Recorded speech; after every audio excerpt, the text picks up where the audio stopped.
Good evening, ladies and gentlemen.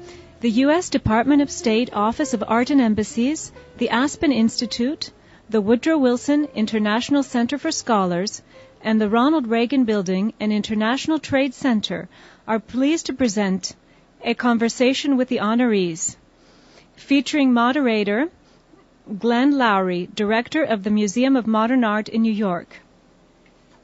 Our opening act this evening is poet and performer Mark Bamuti Joseph.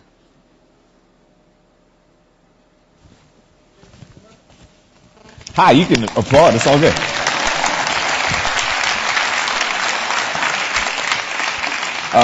I know we're in a hallowed environment and everything, but we're also, I think, celebrating a vessel for reciprocity that demands that you do as much work as I do, okay?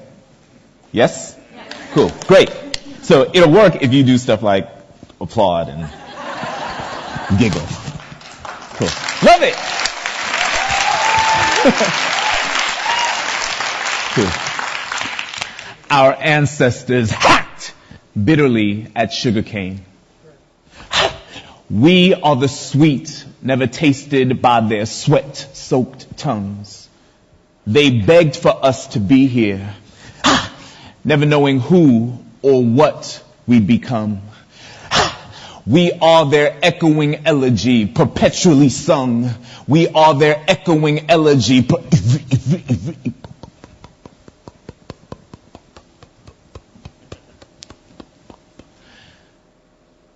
I was in Haiti once at this Vodun ceremony, and I passed out. Personally, I think I seen a little bit of blood, and I just, like a little Beyonce. But the people that I was with, folks who all honor and respect Haitian culture, believe that I'd been possessed. They said I fell like this.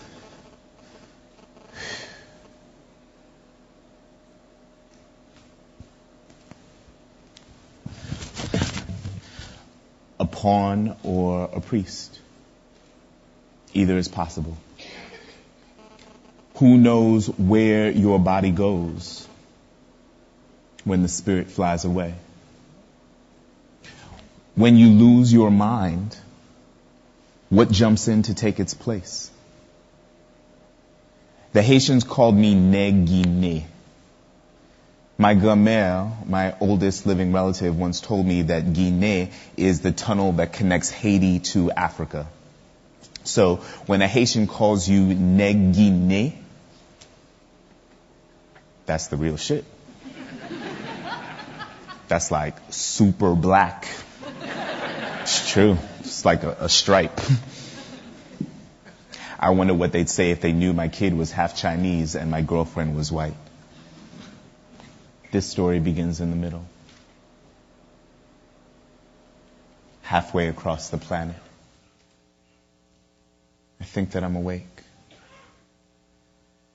Last night at dusk, I took a red eye across the Atlantic. I landed on the first morning of summer in Europe. For the last 40-something hours, it's been day. I think I might be dreaming, but I'm not sure. I'm in Paris for a festival of contemporary choreographers from Africa. By the grace of God, I get to watch. It's one of the perks. I've managed to convince the performing arts machine that I am both high art and hip-hop. Don't tell them.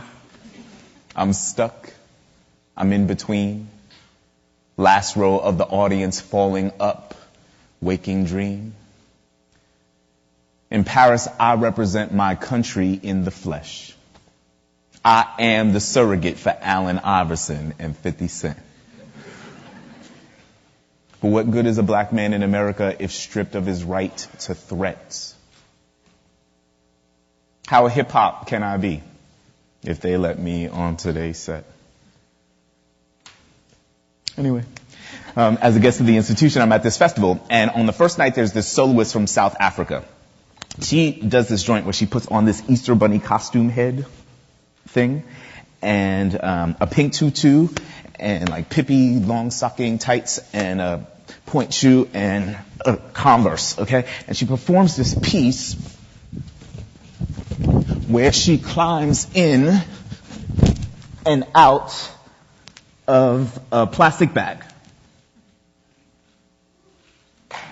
Yeah. Yeah, for like 20 minutes, okay? And then she walks into the audience with saran wrap, and she puts it over people's mouths, and she kisses them over their dental damned lips for like another 20 minutes, and then it ends. That's it. In my head, the vision of South Africa is Robben Island, Stephen Biko. In my head, it is always the late 80s. And Nelson Mandela is the first person that I ever truly wanted to be free. The first major metaphor for liberating me. The triangle of perspective is crazy. I'm looking at this African woman for some sense of root. She's looking at European performance art, trading in Amandla for a frayed pink tutu. And Europeans have always been looking at me. Ever since my name was Langston, Satchmo, Josephine, since the days when they bred me. I am the descendant of an experiment in psyche and body, a fetish, taking my place in line. Fractured, wondering when this woman's history stopped being mine. I've been flying for the last 40-something hours. I have no sense of time. I'm just wondering which one of us is sleep. And which one is just tired. And then, exactly right then, I fall.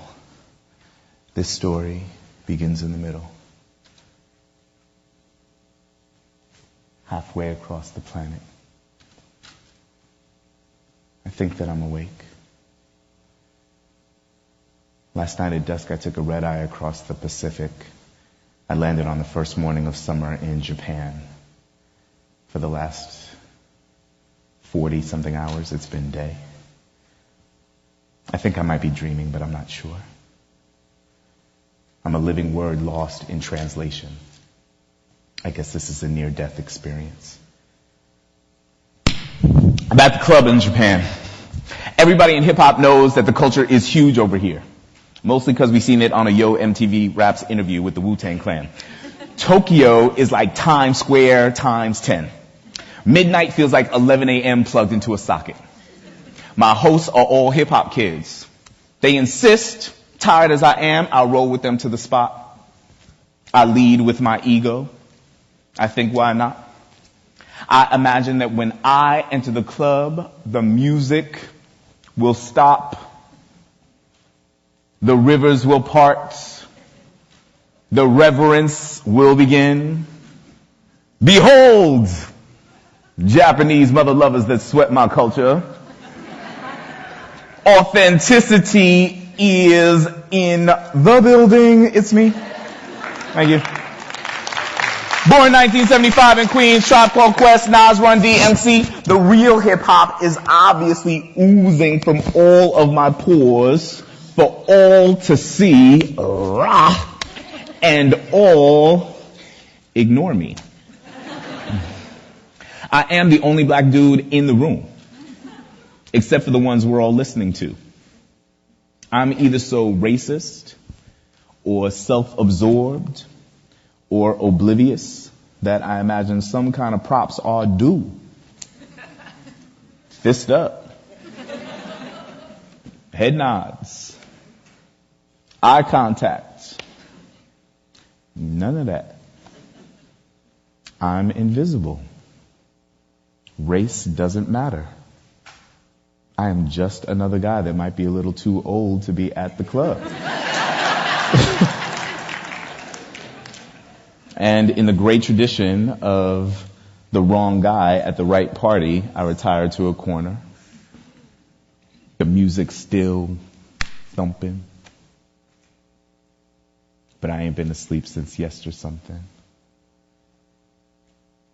and I fall.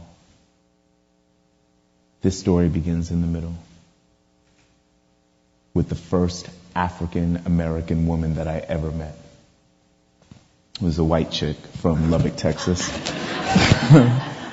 Molly Melching, big woman. She moved to Senegal 20 years ago to work for UNESCO, and she never left. She married a Senegalese man, had a daughter, was happy until he left. Molly speaks Wolof, Tree. She's a beast negotiator at the marketplace, geared down, highly respected in her community. The Senegalese that I meet refer to Molly as an African American. They refer to me as a Black American. When I get off the plane in Senegal, I don't really have plans. I don't have much money. I have Molly's number in my back pocket given to me by friends of friends. I have ideas in my head also given to me by friends of friends. They say, boy, in Africa, they will love you. Just find a dancers, find a hip hop. Somebody will adopt you, take you in. Don't worry. Don't trip. 3 days into my trip, I've been hustled out of my drawers. And I'm spending money at a pace that's going to leave me homeless in 8 days. I got one of those non-transferable, non-fuck-wittable tickets. It says I got to be here for 4 months. In tears, I call Molly. She invites me to her home in Chess. She says I can stay. Not quite the African I thought was going to take me in. Molly works for an NGO called Tostan. She's a champion of women's health. She works to fight against female circumcision in rural villages. She calls it mutilation. I become her roadie. I sit in the back seat, gazing at endless stretches of endless flat land and wide open sky as we ride from one end of the country to the other. We ride to the middle of nowhere. Nowhere, okay? Come to a stop in front of a single stone building with a thatched roof. 3 girls come out, all smiles and grace. They greet. I think, cool, Molly's going to meet with them, and then we're going to be out. And then this boy comes out, and he starts playing a drum, which I think is kind of annoying to have going on during a meeting, but, who the hell am I? The American. So I just smile and listen for my name. Take it all in. All of the nowhere. This kid playing the drum, apparently he's this village's version of a mass email. Because I don't know where the hell these people come from, but like 100,000 people storm the courtyard. It's like the Rose Bowl on New Year's Day. And they all come to see the circus in town, which is namely the big white African and her short, clueless American friend. Molly is spilling her propaganda about this backwards indigenous ritual, but nobody can hear anything because of all the commotion, all the people, everybody trying to see the one white woman within 1,000 miles. Finally, Mal comes out. She says, Bamuti, I need you to distract them. Molly, I'm a poet, and they don't speak English. I ain't got no microphone, no megaphone, no radio, no telephone, whatever. How am I going to keep them distracted, whatever? I'm withering here. I need water. I need... Molly, do it!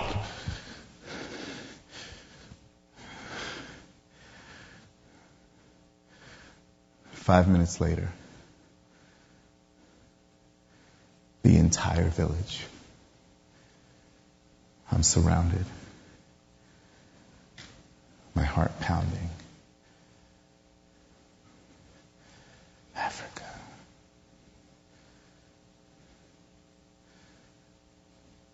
Okay. I don't need to astound them. Only distract. No microphone, no radio, no English. That's cool. That's cool. It's my whole act. To survive, I become hip-hop empath. I channel the low beginnings. Fires burning all over the Bronx, post-civil rights. Glass ceilings, no lights, no loot. Just do what you feel to the groove. A dance floor uprising of youth. I just pray that they buy it.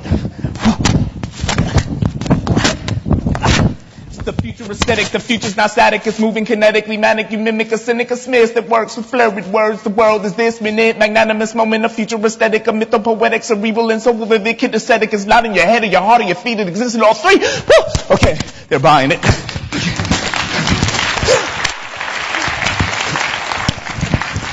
Well, I'm cracking them up with my shamrocks. Molly is speaking in a language I've never heard of. She convinces the Council of Elders to abandon a centuries-old practice, encourages them to modernize their attitude towards women. Molly extended me. That's how I became an MC, without saying a word. It's ethereal, lyrical, miracle, biblical, spiritual. It's ethereal. It's ethereal. It's ethereal. It's ethereal, lyrical, miracle, almost. It's ethereal, lyrical, miracle, almost biblical, the spiritual, cyclical, steerable, unnearable, hearable, liminal, spherical, physical, quizzical. Is it real? Oh my! Thank you.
It's on a constant journey, but now it's got a final resting place here in Madagascar.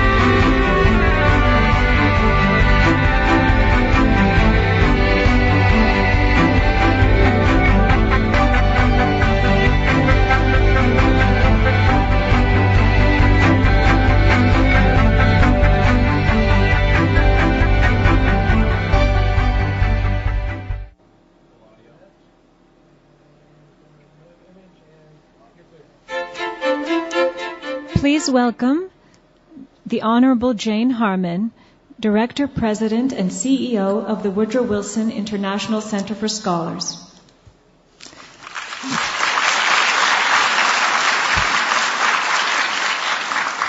Well, after that opening act, I feel like one of the dullest, pinkest, most boring people on the planet.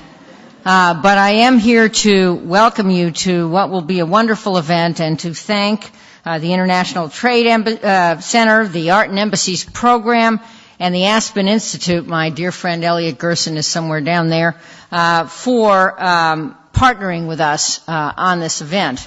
Let me say something about Beth DeZortz, the ambassador to the art, or for the Art and Embassies program. She came by the Wilson Center recently and said, I have this idea. What would you think about 5 or 6 of the greatest artists in America on the planet having a conversation about art at the Wilson Center? And she could barely get that out. I said, yes! Because what is so little understood is how important culture is as a foreign policy tool, and how underutilized it is as a foreign policy tool. I, some of you may know, served in our Congress for 9 terms. I am a recovering politician, and left voluntarily, not involuntarily, last year to take up this amazing plum job. And I know from the travels I made in Congress all over the world to garden spots like Libya, Syria, North Korea, etc., but also to somewhat nicer venues, how critical this program is to showcase what America stands for in our embassies, and how important art is as an education tool, as a way to knit civilization together everywhere in the world. And I'll just take this moment to pitch a big audience for more funding for the arts and for the Arts and Embassies program. And I thought you should know that just down the road here in the post office building is the headquarters of the NEA, the National Endowment for the Arts, headed by a wonderful freeform called Rocco Landesman. And he told me recently that the funding for the NEA, get this, just everyone sit down and focus on this. This is our National Arts Program, is $146 million for a country of over 300 million people. Do the math. That is under 50 cents a person to bring sustenance to the people who live in the United States of America. Did you know that the budget for Skyfall, the new Bond movie, was more than that? So I put that out there, and I put out there how critical this program is, and how beautiful, if you were watching the slideshow, which I was watching, is the art that these artists, whom you will hear from in a minute, bring to us and bring to this program. And it is very important at a time when the world seems more dangerous than ever, and when U.S. embassies look like fortresses, that we can showcase in them some beauty, like the beauty that you saw in the slideshow, and like the beauty that will be discussed by these artists. So as an arts lover myself, who was married for over 30 years to a guy named Sidney Harmon, who always used to say, what a coincidence that Sidney Harmon Hall in Washington has the same name I do, and who quoted poetry at the drop of a hat. I revere this stuff. And yes, Beth, yes. Just ask me again. Thank you very much, and please welcome Virginia Sorrell.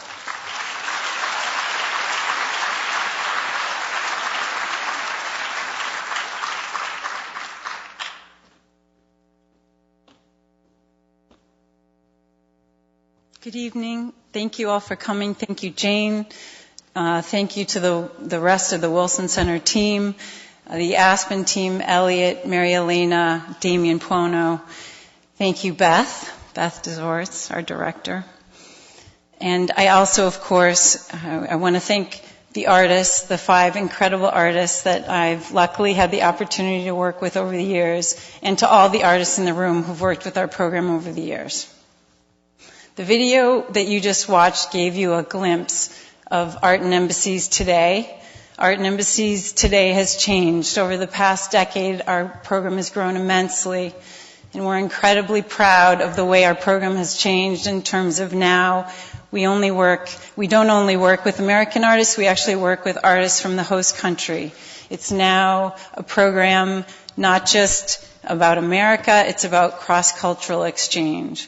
We now do artist exchanges. In the past decade, we've done over 100 cultural exchanges. And We're going to continue doing the cultural exchanges. This has become a new focus for the program. Acquisitions has become a new part of our program. We now oversee all the new permanent embassies and consulates around the world. So two-way cultural exchanges become the core of the mission, and that's basically all we wanted to say tonight. Thank you so much for joining us. And we'll go ahead and jump into the conversation, what we're all here for. So connecting us back to our roots, a man who needs no introduction, the director of the Museum of Modern Art, Mr. Glenn Lowry.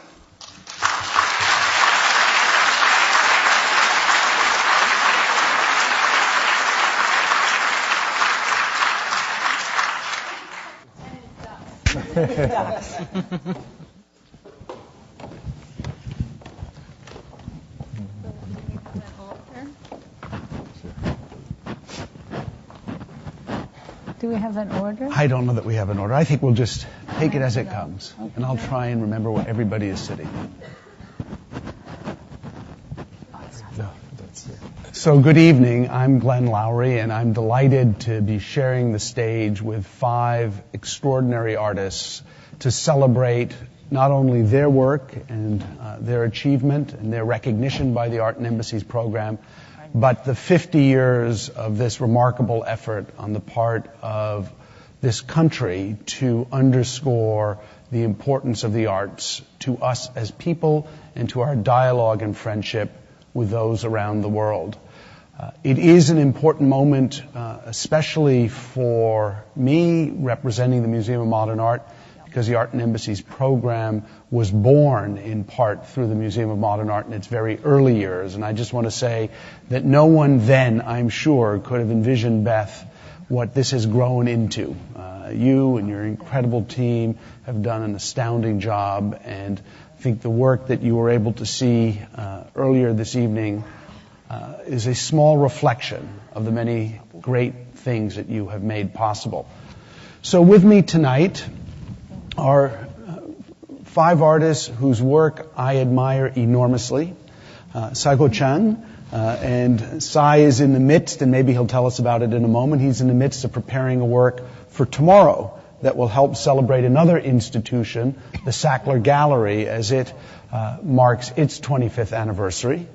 Shahzia Sikander, an extraordinary artist from Pakistan, now living in the United States, who revived, I won't say single-handedly, but who certainly was instrumental in the revival of an old tradition, miniature painting, but investing it with new meanings and new possibilities that continue to resonate today and that have affected an enormous number of artists throughout the Middle East, Pakistan, and India. Jeff Koons, who we count as one of our own, who before he became the celebrated artist that he is, had a brief moment at the Museum of Modern Art where his work is still legendary, but who's gone on to be one of the most celebrated and important artists working anywhere in the world, and whose sculpture, paintings, and ideas form the backbone of an intense conversation about what surrealism as well as pop art can be in the 21st century. Carrie Mae Weems, who's been a voice for the power of women, of identity, and of race, who's tackled some of the most difficult issues around, but who's always done so with an elegance and grace I count as a great friend. And Kiki Smith, who has managed in her work to discover mysteries and spirits and ideas that we didn't know existed, who, like Carrie, is willing to tackle questions of identity and of gender, but who also has brought forth the pleasures of thinking about the environment and ecology, and whose work never ceases to surprise me. So you can imagine how honored I am to be here. So let me start, Cai, with a question to you. You embody, I think, much of what this program stands for, cultural exchange and the openness to ideas from different places and different peoples. What is it like to be preparing a major work for the mall here in Washington? OK， 其实这个主办也是这个使馆艺术办公室和25周年一起做的。Because the project I'm working on is co-organized by Art and Embassies and also the Sackler Gallery. 然后这个是我因为在圣诞节期间，我找到一个40尺高的圣诞树一样的，上面挂了2000个黑色的蛋，在白天呢1点了以后有3次爆炸。And since their birthdays fall on the holiday season, I decided to choose a Christmas tree. And then on this 40 feet tall Christmas tree, I'm putting over 2,000 fireworks on the tree. And then during the explosion, there will be a free ignition. 所以第一次会有1.5秒冲上。So the first explosion lasts 1.5 seconds and go from bottom to top. 然後煙一稍微移動了以後，會像點燈一樣，咚咚咚咚咚咚咚咚咚咚，5秒。And when the smoke clears slightly, there will be a tree lighting ceremony where the smoke puffs will twinkle all over the tree, boom, boom, boom, boom, for 5 seconds. 那第3次會等這個煙都閃光了，乾乾淨淨的時候，突然砰，全部那一次。And for the third time, when the smoke completely clears, all the fireworks go boom, and then you see a clear tree. 所以看起來這個樹呢，好像是那個晚上的聖誕樹的相反的那個底片。So I'm hoping the tree will look like a film negative of a Christmas tree at night, except this would happen during the day. 那同時炸了以後，這個水墨一樣的樹這樣移開，一個真實的一個虛的樹變成2棵樹。And I'm hoping at the end of the explosion, you'll have 2 trees, one real tree, another cloud smoke tree that's drifting away. So you have 1 real tree and 1 virtual tree. 所以明天的風。So I'm praying for the wind tomorrow. 太快了，大家眼睛就跟着快一點吧。So if the wind is really high and the smoke drifts off really quickly, your eyeballs will have to roll more quickly too. 歡迎大家來。What time will it take place, Sai? 3點。Free in the afternoon. 希望大家不要晚點，因為華盛頓的安全是很不容易拿下來。Don't be 在這段時間裡面，所有的交通都會被管制的。Because it's incredibly hard to get permits in Washington, D.C., and so there was lots of traffic control hurdles to be left over. 3 o'clock. If you're working, take time off. If you're not working, be there. It will be fantastic. Jeff, you've worked all over the world. Your sculpture is legendary. How did you come about selecting the work you did for the embassy in Beijing? Glenn, I thought about what pieces at that moment were finished that were available, and the tulips just seemed like it would be a wonderful choice for the reflection pond. And so myself and my wife, we offered the tulips to go. And so it was agreed that the embassy would show tulips. But I have to say, when I saw the photographs of the work installed, and I saw the large scholar stones that were around the piece, I was so moved. It was like the most ideal setting I could imagine, not just with the architecture and the reflection pond, but then to have these large scholar stones there. But it was just organic, thinking about a work that would symbolize optimism. The tulips creates like a rainbow, and it's an optimistic piece. They're part of your celebration series, aren't they? Yes. Yeah. Do you want to talk a little bit about that? Because I think that's one of the great achievements that you've been working on now for quite a while. And what's the genesis of that series, and what does it try to do? Well, I would have to say my work in general, but I would think with the celebration series, I started to really try to focus on just connecting with archetypal imagery and to just follow my interests and focus on those interests. But everything seems to have an aspect of tied to a cyclical year. So tulips are kind of a symbol of spring. Other works from that series, a hanging heart could maybe be Valentine's Day, or you could associate a cracked egg or something, maybe Easter, but an aspect of a cyclical time. But everything is a little larger, a little mythic in scale.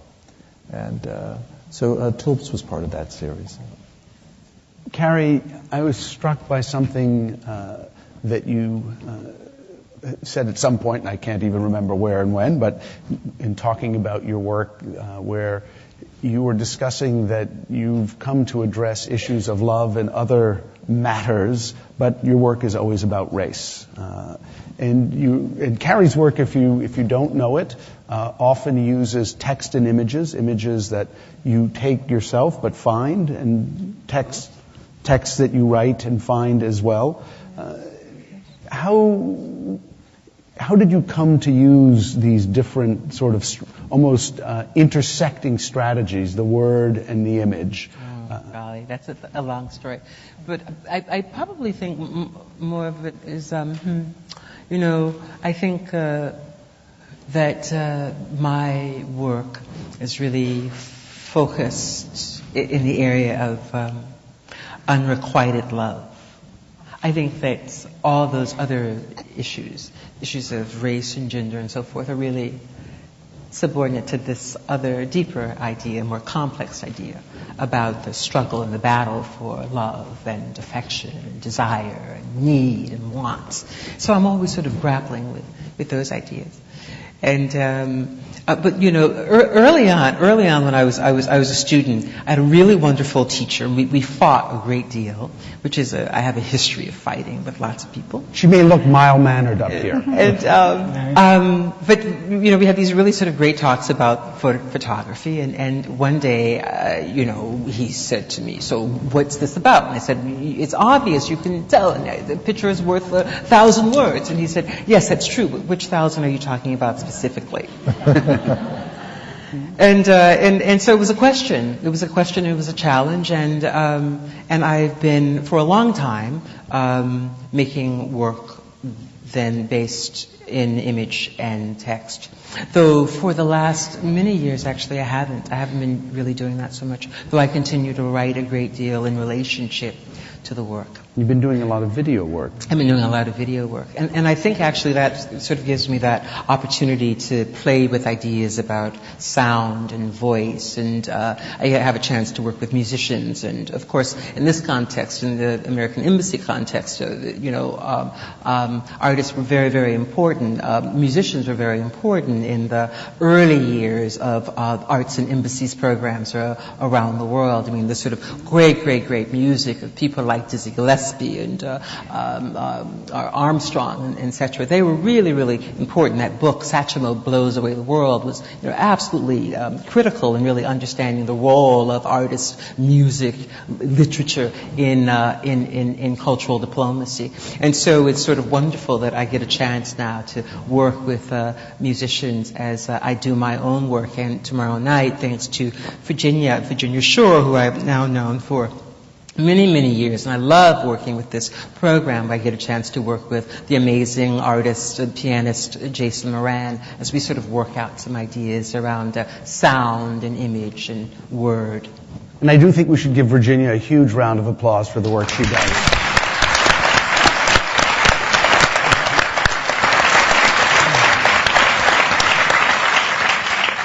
But pause for a moment. Madagascar. I know. Amazing, right? I've always wanted to go there too. And did you get to go? No, I haven't. So you got your work there, but my work is there, and so that I'm happy with that. However, it is also in Mali, so that's fabulous, and I've been to Mali. And in fact, the images that are used in the embassy there were photographs that were made in this great, great, great ancient city of Djenné in northern Mali. So I'm very pleased that the work is there and that it's taken on another life of its own. Shahzia, you have the pleasure of being from Pakistan, living in the States, but having your work as part of the Art and Embassies program in Pakistan. Did you think about what work would be appropriate for the embassy? Actually, the work that I did, I definitely thought about it. You want to share the title with us, because I think it's important? I am also not my own enemy. And, I think a lot of my work is really also about translation, the distance between the original, or the idea of the original, and what may be an interpretation or something new. And And that, what is that distance? And I think even in this particular work, I am also not my own enemy. It opens up that dialogue, like who is the enemy here or not. And it also refers actually to Mirza Ghalib's phrase, a poet, and it's his a text borrowed from his language. And again, it's in Urdu, but it's written in English. So, and the way it's painted also, it references the U.S. colors. What has always struck me is so interesting about your work is how you've taken this older language, the language of miniature painting, and found new ways to invest it with stories. Where did the stories come from? Are they personal? Do you find them in literature? How do you think about your work as it relates to the present? I think as an artist, as an individual, as a person, I think a lot of the information surrounds us, and it's how much you're absorbing. And so a lot of it is culled from newspapers, from history books, from other artists' work, from literature, everything. I think the culture at large. And then it's also about how much of it becomes part of your own language. So I think I'm interested in that process, like what does it mean to own something, the act of ownership. Because again, the interest in miniature painting was removed from a cultural specificity. It wasn't because one was from Pakistan or studying there that you had to do miniature painting. It was a very objective, non-nostalgic interest in learning something and understanding its context, its history, and then getting interested in a sort of a floodgate that happened. There was so much to process, to juxtapose, as well as see it through the lens of the colonial history too. So I think there's not one place through which I'm accessing ideas, but several places, and a lot of it is create imagination, and how can you make something that might communicate to a larger audience? How do you make work which is compelling, and how do you define what is compelling also? So I think at the end of it, it's also about communication. How do you make work that can communicate? And then translation, like what is translation in that respect? Is the issue of translation, Kiki, for you? Sorry. The issue, first of all, I should say Kiki is one of the most generous artists in the world. She's generous with her time, as every artist here. But there is, I think, in her work, a profound generosity of spirit, and something that I'm always struck by. So much of your work feels like it's giving itself to someone else, to all of us who get to look at it. Do you think of issues of translation, of how you absorb other ideas from cultures or ideas from literature, or how you transfer your work, as it were, from something very private to something that enters the public sphere? Well, we're just fluid. Things are just coming in and out of us, and some moments we have like the nets tighter, that we trap something that stays in our consciousness and then kind of flows out of our consciousness again. That's one of the, creativity is fluid, and, it's a vehicle. Like, it seems to me that art is a space that keeps, demanding that depth of our human consciousness gets to have expression, and particularly within the bounds of like societies that are often restrictive and constrictive. You know, that art keeps like chopping out space and has this ability to move and be fluid from different cultures. I mean, like I always say, I am part or I inherit the entire history of creativity in the world, and that's my lineage, and I have access to that lineage. And you go to attraction, and I think like love and also, you know, I think a lot of art is about gift making. It is about gift making.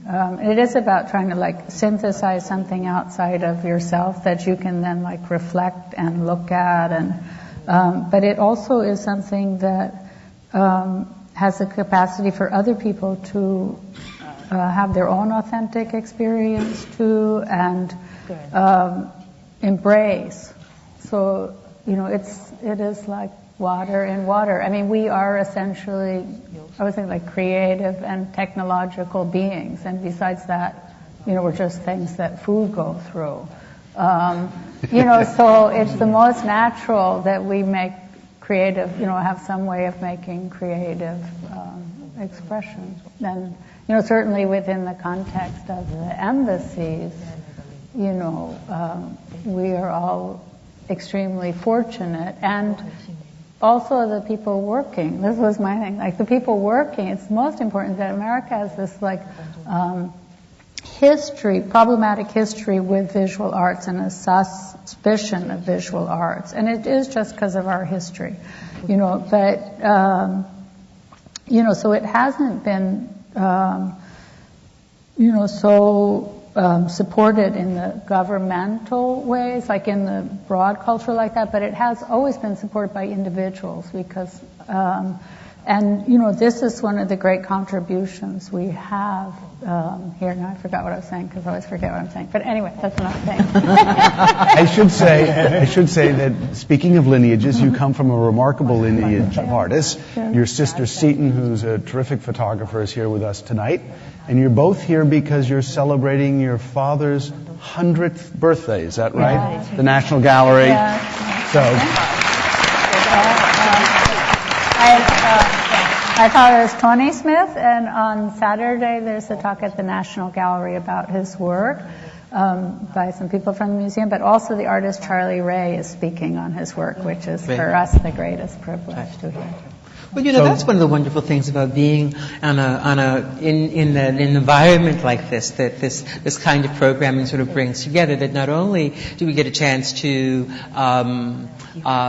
revel in our own sort of world, we get a chance I get a chance to be with Kiki, you know, who I adore, and I want to consume your work. I mean, there are pieces that you've made over the years that I literally want to eat. I mean, they're absolutely, you know, that I feel so lucky that I have the opportunity to be with each of you, learning about each of you, knowing each of you, and that to that extent, then, that there's this level of community that exists amongst us that I think is really sort of extraordinary. And again, I think that it's these kinds of programs that allow us really to come together, because for the most part, we're all very, very busy in our own studios working. But we are, as artists, international by, you know, just fundamentally, you know, outside of any structure. We exist in a fluid, international. That's right, that you are home. Yeah. That you are home, and that you feel the ability to work almost anywhere. Rosa Luxemburg said, "I am home where in the world there are clouds and birds and human tears," which I absolutely love. So that I never feel like there's any great distance, even though we talk about these ideas about translation, meaning who owns something, that, you know, that there's something really wonderful about the ability to sort of to break through those artificial boundaries of construct, to exist in the world as human. Right? Not man, not woman, but as human, as artists, as people that are deeply interested in the experience of living and making. Yeah, and I think at that level, we don't require translation. And that is really the interface of art, that it naturally doesn't require a translation, so no boundaries. And thus, it's harder to define and put down on, probably harder to digest. And yet artists are considered dangerous. Well, if you've been around size work, everywhere, yeah. it can be dangerous. 以前那个只有外交官是整天乘飞机，像中国的那个外交官才有可能去几十个国家，在以前啊，所以我当时乘了飞机30几个国家，人家说你怎么可能乘30几个国家？现在艺术家像外交官一样在天上整天飞来飞去的。So back in the days, only diplomats get to jet set all over the world, and especially in China, if you're an important diplomat, you might have a chance to go to several countries. So when I mentioned to a Chinese diplomat that I've been to over 30 countries, he was absolutely shocked. How could you? But nowadays, all artists are like diplomats; they go everywhere. 因为我们也说一点外交嘛，外交在艺术的作用。Well, we should probably talk about the role of art in diplomacy. 艺术在外交的作用，艺术在外交的作用啊。相反的，我说反了。Oh, he made a mistake, but I didn't.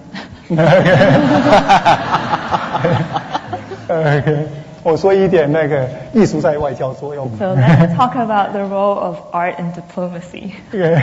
就是那个上10月份我去日本去拿一个奖，那个Glenn Lowry也给我在MoMA做过记者会。Back in October, I was fortunate enough to win the Premium Imperiale in Japan, and Glenn Lowry actually announced my laureateship in MoMA a while back. 当时那个伊斯米亚给做了2套衣服，一套给我在日本领奖，一套给我在这边领奖。And at the time, A.C. Miyake gave me 2 outfits, one for the ceremony in Japan and one for the ceremony in New York. 但是没想到那个期间，中国和日本为那个钓鱼岛事情一直在沸腾2个国家。But never would I have thought that Sino-Japanese relations would have reached the highest tension during that time over the bickering of the ownership of the Diaoyu Islands. 所以很多人都2个国家政府策划的4000个以上的这个友好活动都被取消了。So over 4,000 events and activities that were planned by the Chinese and Japanese governments were completely canceled. 但是我还是去了。But I still went to Japan. 因为这也是一个第一次，一个中国的出身的中国籍的艺术家拿了这个世界奖。Because it was the first time that a Chinese-born artist was given this award. 结果我去了以后，当然日本的主办者很高兴。So after I went, the Japanese organizers were very pleased. 然后中国的大使也来了。And the Chinese ambassador was kind enough to come. 因为他们取消了很多活动，但他们还是来我的授奖仪式。Even though they canceled all these cultural exchange activities, they still came to my award ceremony. 每天白天他都要被日本外交部招去外交部，给他说你们又侵犯我们的主权了。他说不，那是我们的领土。这样争论了一下再回来。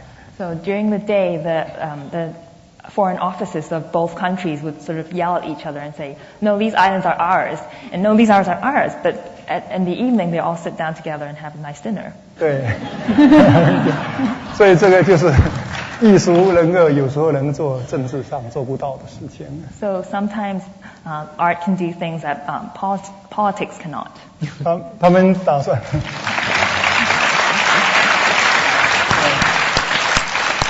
所以中国的外交方面打算出席，他们也是想这是艺术，这是艺术。So the Chinese diplomats were kind enough to come and say, "Oh, this is only art."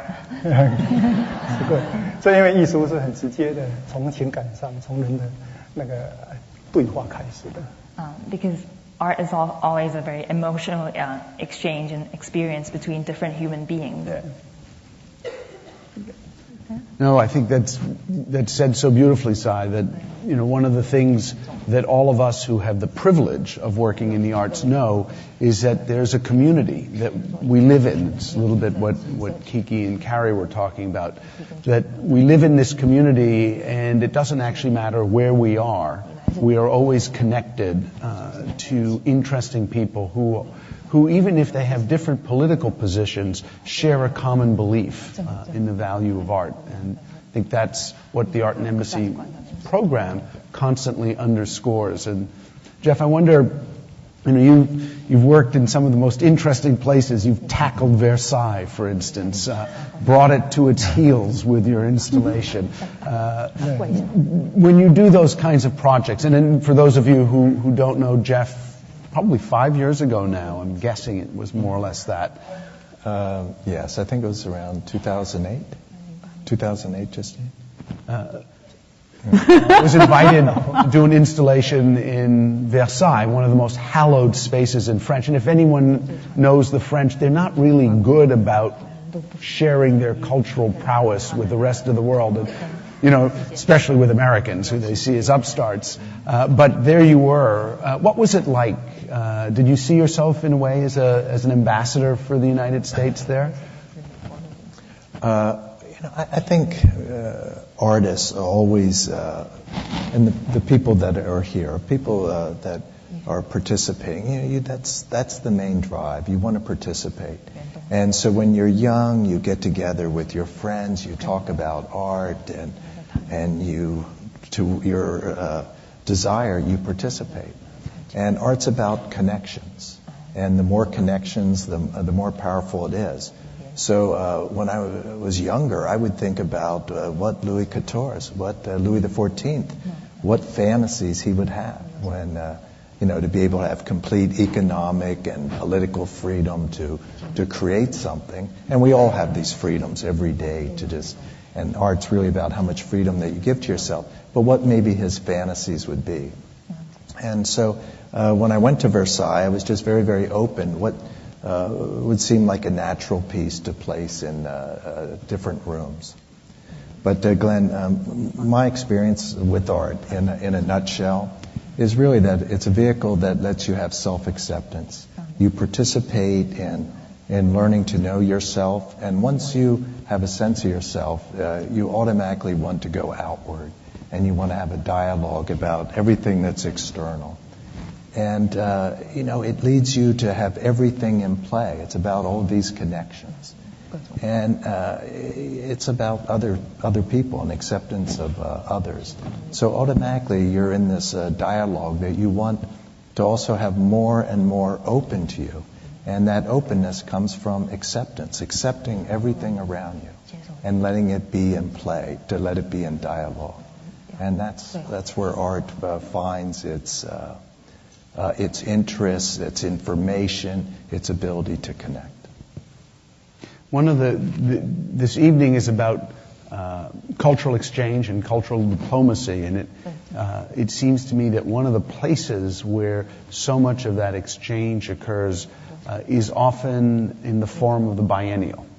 Those exhibitions that occur every other year, sometimes they're every third year, in case of some, every fifth year. But they bring together artists from around the world, often for a moment, in a place that sometimes might not be exposed to recent work by a number of people. And I'm interested in how those of us who are consumers of biennials find them fascinating, because they're, I don't want to call them one-stop shopping, but they provide a unique moment to take a pulse.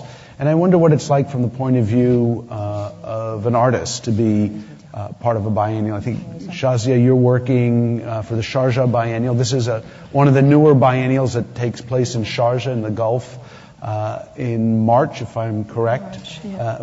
What's that like, and what kind of work are you doing for that? And how do you feel about being? You meet other artists? Does it engage you in a way that's different than when you're just doing a show in New York or in Los Angeles? Absolutely. I think especially the Sharjah Biennial, because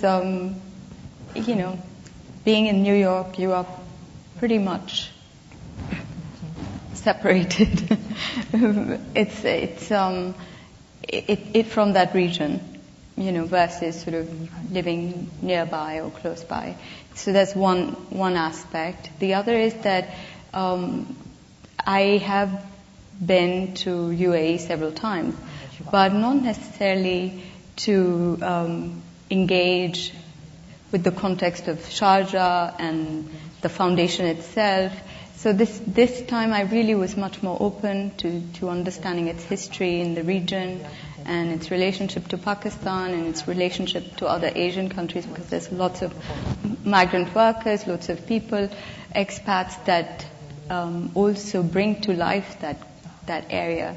So all of those things are swimming in one's head, which is not necessarily going to happen if you're working in the studio and making your next body of work or putting a show up. So definitely you have to shift gears and think differently. So I'm doing a variety of projects there. Since my primary practice is drawing, there's a lot of new drawings after visiting and exploring Sharjah and looking through lots of imagery and its history. A few years back, a few decades ago, it was very different.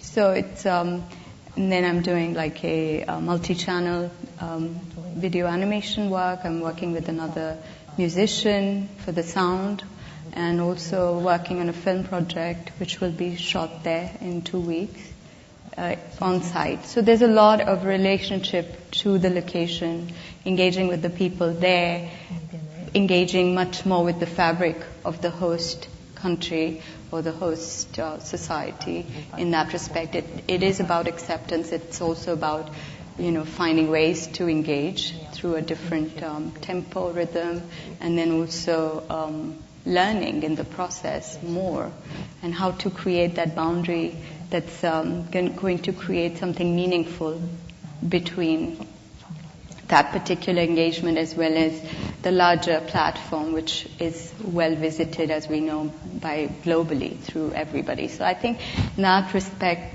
biennials as platforms are very critical, because they do become the space, at least for contemporary art, where we see a variety of things which we don't necessarily are privy to, being in just the U.S. or in New York.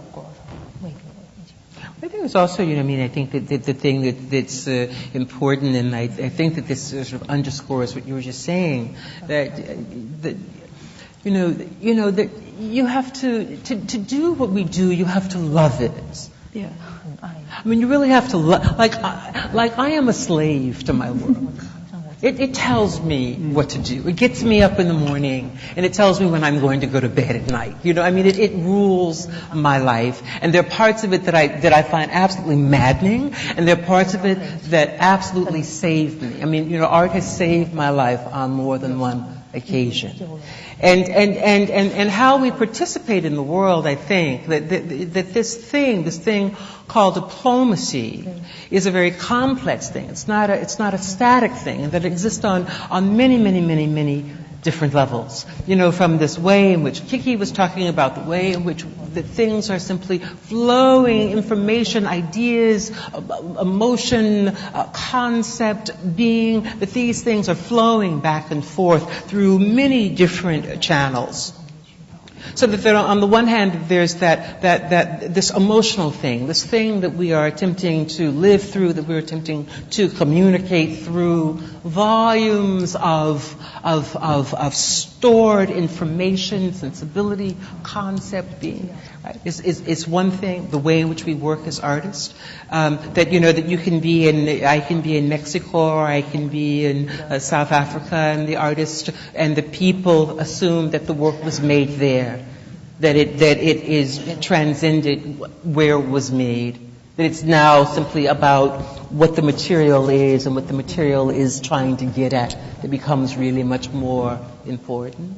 So that there's that aspect of diplomacy, that you are becoming a part of a larger world, that you're breaking down barriers and boundaries, which is really what we're talking about, right? That how do we disrupt the boundaries, the bridges that separate us from one another, and how do we do that in an elegant and a challenging way, in a way that is respectful of the difference between the group of us. So that on the one hand, I have the extraordinary privilege to work with FAPE on the one hand, with art in embassies here. But there's nothing like being in Rome and making a body of work and having a group of Romans come to me and tell me that this is the first time that they've understood their city in this way, and that they're shocked and surprised. That something else has happened now, that something else, some other kind of information, some other kind of dialogue is now possible between me and that group of people, because something else has happened. That something else is broken, that something else has been built up, actually. And that, I think, is exciting. So the diplomacy exists in many, many ways, and that each in our own way, I think, direct it, control it, manifest it, speak it, live it. That's something nice, too, about the art and embassies is that the diversity of voices or of practices or of some sort of manifestations of things, they don't have to go together. And I think that's one of our great American heritages of living in this country now as artists, in particular as women artists, our generation, that we have had such a fortune that we've taken such a fortunate position that we get to do our work, but that it's really large, the space that art can occupy, and that it's not only to make cultural understanding. It's also to stand in that things are incomprehensible, enigmatic, not able to be quantified or understood, they're idiosyncratic. And they're outside, and that it's really important to have models of incoherence and models of difference, and not make these sort of mushy, happy, everybody in the world's happy with each other culturally, but art allows the space for that, and many places in international diplomacy or whatever are intolerant of that non-knowing space, and that's a great thing that art affords and is a model for in the world, I think. Kiki, if I could just say something. When we speak about culture too, culture can be such a large kind of word, but in a way it's just like a personality, and it's a personality of a group of people. And art is an experience that really just happens in a singular viewer. And it brings us back to that, nations are made up of individuals. And we all contribute to this kind of being of a whole. And then also interacting with each other. That's really about individuals relating to each other and communicating and having a dialogue, one-on-one. Speaking of a dialogue, this is supposed to be about exchange, and I think we should take a few minutes to see if there are any questions from those of you in the audience for any one of these wonderful artists who are sharing the evening with us. So don't be shy if you have a question. Do we have a process for questions, or shall I just... People have been writing them down? You're so cool. You're so zen. But you know what? I like taking it as it flies. So if you have a question, raise your hand and I'll call on you and just speak loudly. I'll say something really quick. Oh, no, you've got it. No, I just want to say something really quick because we're all artists. But Sai-san is my curator. He has curated me in 2 international exhibitions of my own museum shows in his museums. Because, he, as all artists and all human beings, can have many facets to, we get to be citizens as artists, we get to be artists, we get to do whatever else we're doing. But he's someone in a unique position that has made his own museums, has taken his own museums, occupied his own museums, and so he is a very important cultural model, I think, of the complexity of what an artist can be today. Anyway, sorry. No, that was great, Kiki. But he's great. He is great. He's my curator. In the back, there was a question, I think. Yes?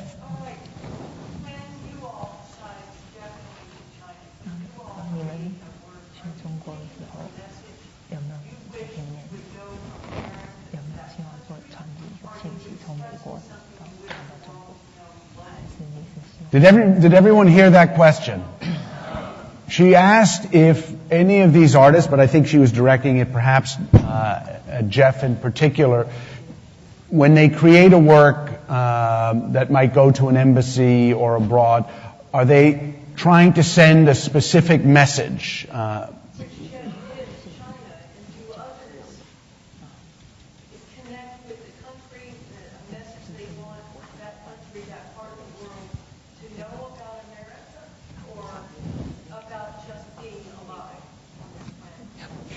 Carrie? Well, that's not my case. I mean, I think I just make work.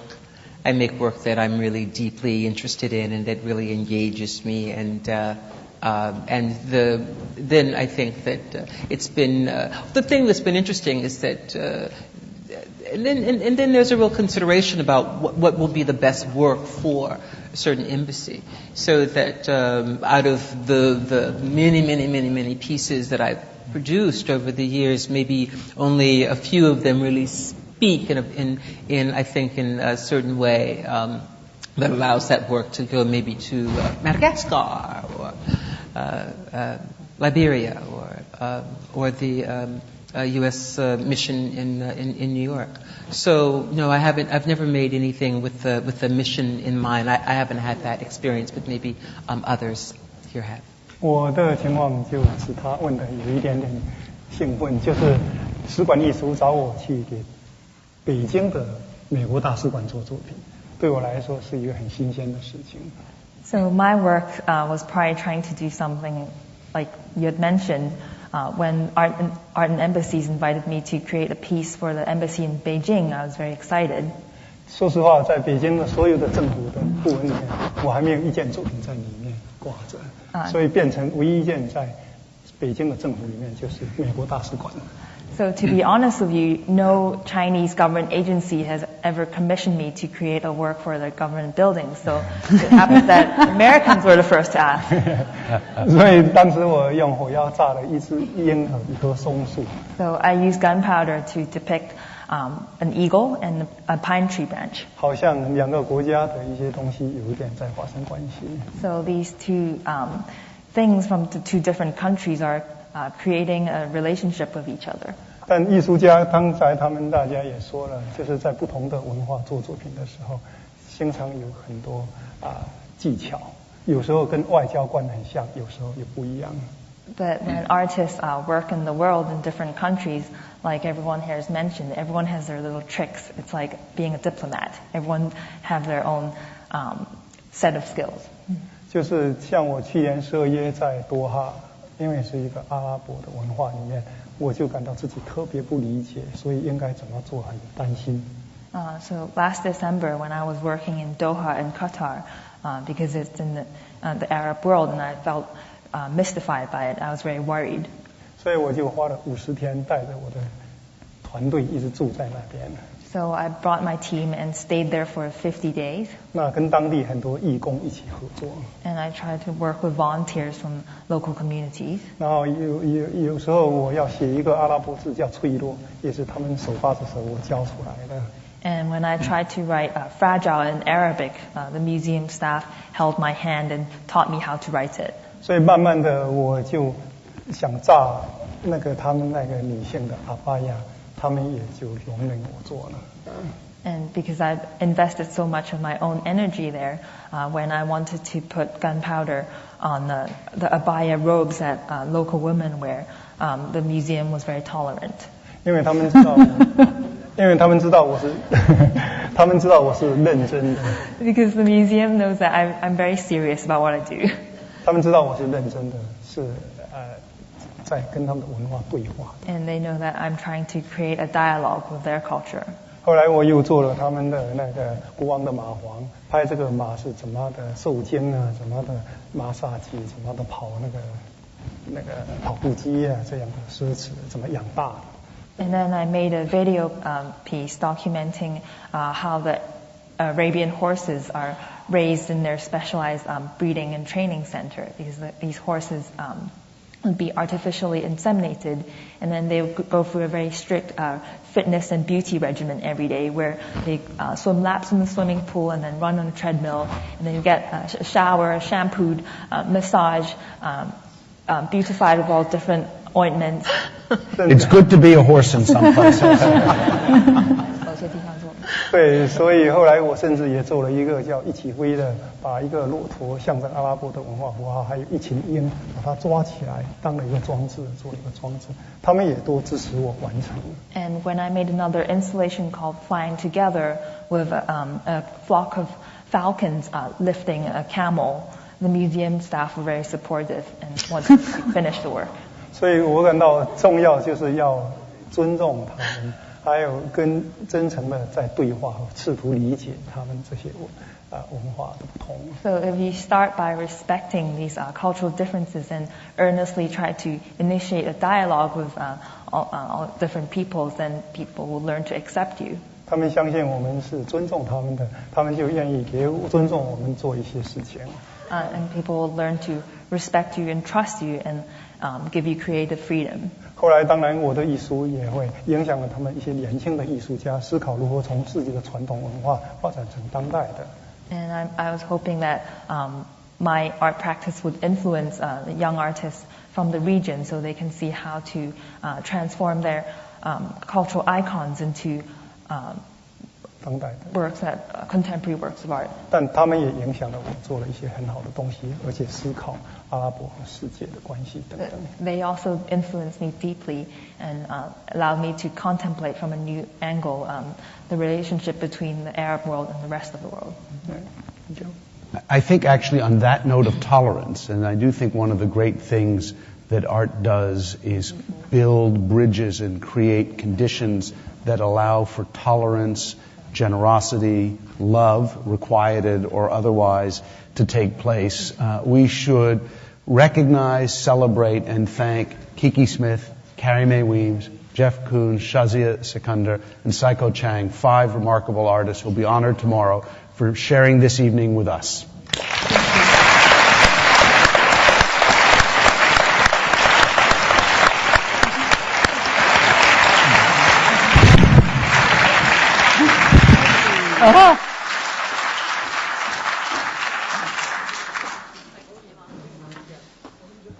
Ladies and gentlemen, please welcome Mr. Elliot Gerson, Executive Vice President of Policy and Public Programs for the Aspen Institute.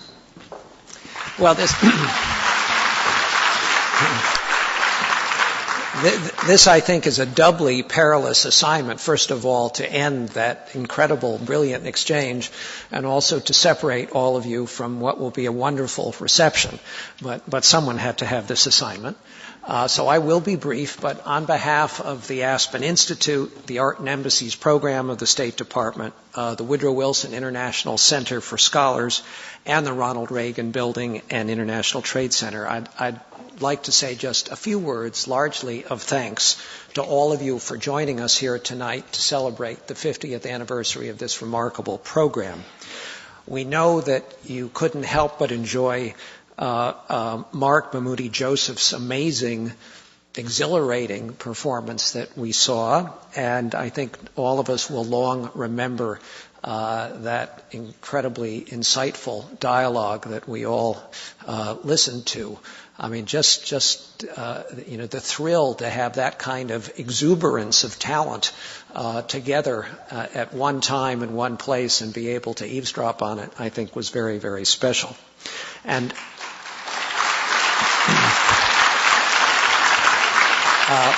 but we are here to celebrate a wonderful anniversary, the 50th anniversary of this fabulous program, and I've had a chance to see its magic in other cities around the world.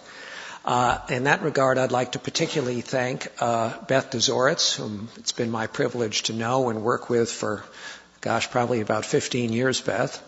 And more recently, Virginia Shore. We were just in Tokyo recently for a Aspen Institute-sponsored forum on cultural diplomacy.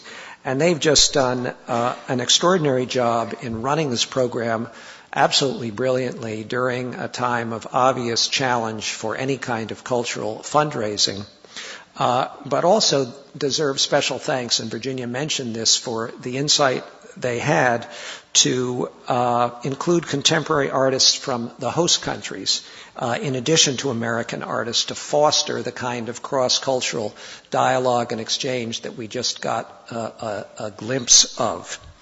And it's actually that kind of vision that enabled art and embassies to play such a significant role in the recent forum that we had in Japan under the theme of the art of peace building and reconciliation. And we did have Virginia there. We also were able to entertain our guests from all around the world in our ambassador's residence, which was complemented so wonderfully by works from this great organization. So it was really very special, and I'm sure for any of you who've had opportunities to see the actual effect of the work in other embassies and missions around the world, it's really remarkable. We had that event in Tokyo after having it in several other places in previous years, including Spain and France, in Oman.